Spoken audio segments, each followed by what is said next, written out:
Hello दोस्तों, तो कैसे आप सब। मैं हूं रजत और आप देख रहे हैं 232 जो होम शेफ। सो आज मैं बनाने जा रहा हूं एक fusion recipe, Mexican Indian fusion recipe, जिसको मैंने नाम दिया है टेंगी आलू स्पेनिच टाको।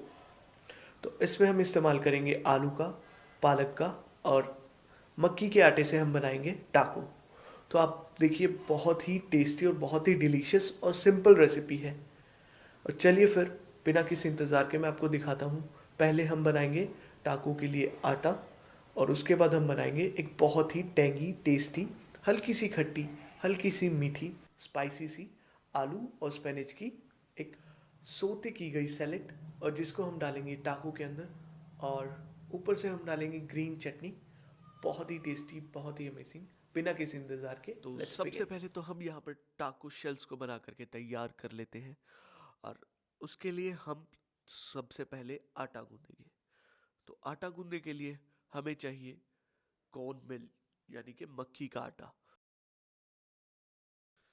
तो यहाँ पर मैंने लिया है लगभग 200 ग्राम मक्की का आटा, और उसमें मैं डाल रहा हूँ 50 ग्राम होल व्हीट फ्लावर, यानी कि गेहूं का आटा। तो उसी के साथ साथ हम इसमें थोड़ा सा नमक डालेंगे और थोड़ी सी अजवाइन। आप चाहे तो नमक भी स्किप कर सकते हैं इसमें, क्योंकि हम जो इसका फिलिंग बनाएंगे उसके अंदर सफिशिएंट नमक होगा, बट मैंने बहुत थोड़ा सा नमक डाल दिया है इसके अंदर। और साथ ही साथ अजवाइन भी मैंने डाली है, जिससे एक तो डाइजेशन में हेल्प करेगी और दूसरा ये एक इंडियन फ्लेवर देती है इस पूरी डिश को। और उसके बाद हम इसे एक बहुत ही टाइट सा आटा लगा लेंगे।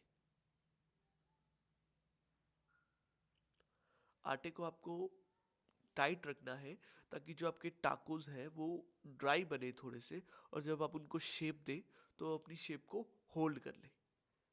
इतने टाइट भी नहीं कि वो टूट जाए, और ना ही इतने नरम कि वो अपनी शेप को होल्ड कर ही ना पाए।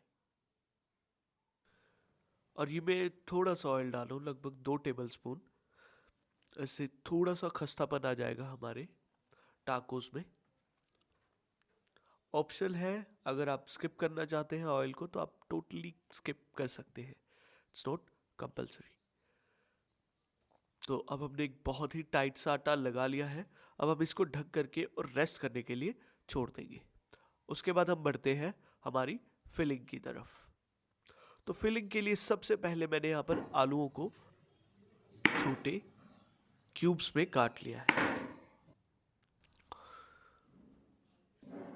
तो आलूओं को काटकर हम एक तरफ रख देंगे। और अब हम काटेंगे स्पेनिच, यानी कि पालक। तो पालक को भी हम बराबर बराबर से लंबाई में काट लेंगे।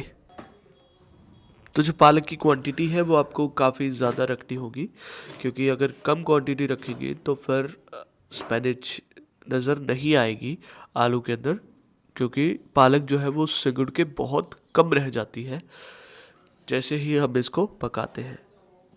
तो अब मेरे यहाँ पर पालक भी तैयार हो चुकी है और आलू भी तैयार है। तो अब चलिए ज़रा फटाफट से हम फिलिंग तैयार कर लेते हैं। तो फिलिंग के लिए मैंने यहाँ पर सबसे पहले लिया है ऑयल, लगभग 2 टेबल स्पून, और इसको हम अच्छे से गर्म कर लेंगे। उसके बाद हम इसमें डालेंगे थोड़ा सा जीरा,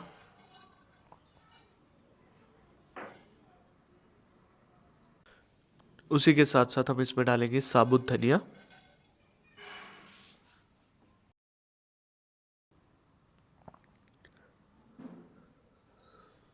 इसको 2 मिनट तेल में भून लेंगे हम। और उसके बाद हम इसमें डाल देंगे आलू।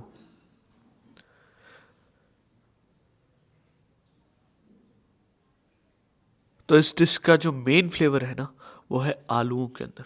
तो आलूओं को हम यहाँ पर भूनेंगे बहुत ही अच्छे से। जितने ज़्यादा आप आलूओं को भूनेंगे ना, उतना ज़्यादा टेस्ट आएगा इस डिश के अंदर। तो उसके बाद हम इसमें कुछ मसाले डाल देते हैं, जैसे कि हल्दी, लाल मिर्च, नमक स्वाद अनुसार। और अब हम इसे भूनना शुरू करते हैं। बहुत ही अच्छे से भूनेंगे हम इसे। इसमें लगभग 5 से 7 मिनट लगेंगे।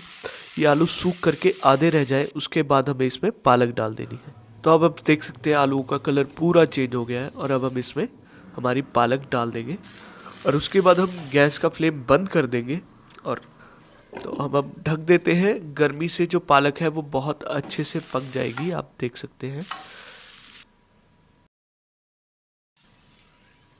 तो अब ये पालक आप देख सकते हैं कितनी थोड़ी सी रह गई है, जबकि मैंने इतनी सारी पालक डाली थी इसमें। तो अब हमारी जो फिलिंग है वो तैयार हो चुकी है। एक आखिरी चीज़ बाकी है जो कि बहुत ज़रूरी है, इसमें हम निचोड़ेंगे फ्रेश नींबू का रस, जिसके बाद इस डिश का फ्लेवर अनदर लेवल पे होगा। तो अब नींबू का रस डालने के बाद हमारी फिलिंग पूरी तरह से तैयार है।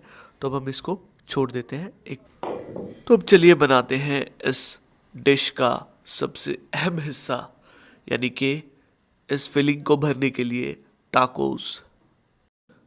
अब अगर आप नहीं जानते हैं कि टाकोस क्या होते हैं, तो टाकोस इज सिंपली अ रोटी जिसको हमने एक ऐसी शेप दे दी है जिससे कि हम उसके अंदर फिलिंग कर सकते हैं। तो सबसे पहले हम वही काम करते हैं जो हम घर में हर रोज़ करते हैं। तो फटाफट से हम इसके लिए एक रोटी बेल लेते हैं।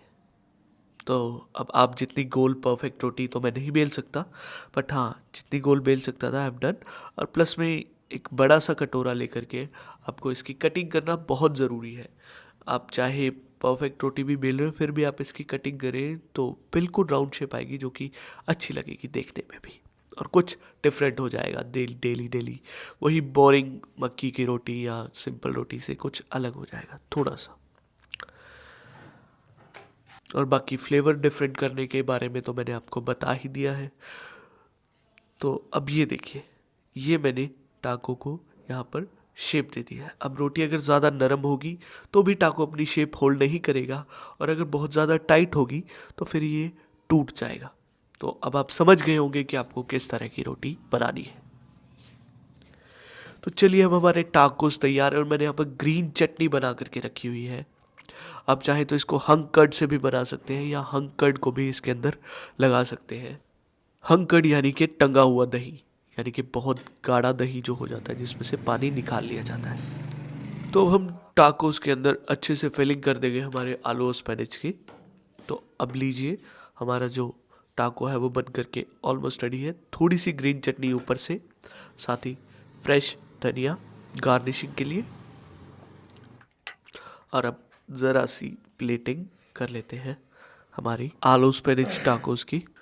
तो देखा आप लोगों ने कितनी सिंपल येट कितनी अमेजिंग रेसिपी आज मैंने आपके साथ शेयर की है। बहुत ही सिंपल और बहुत ही टेस्टी। ज़रूर से बनाइए और मुझे कमेंट सेक्शन में बताइए कि आपको कैसी लगी ये रेसिपी, और आप और कौन सी रेसिपीज़ देखना चाहते हैं इस चैनल पे।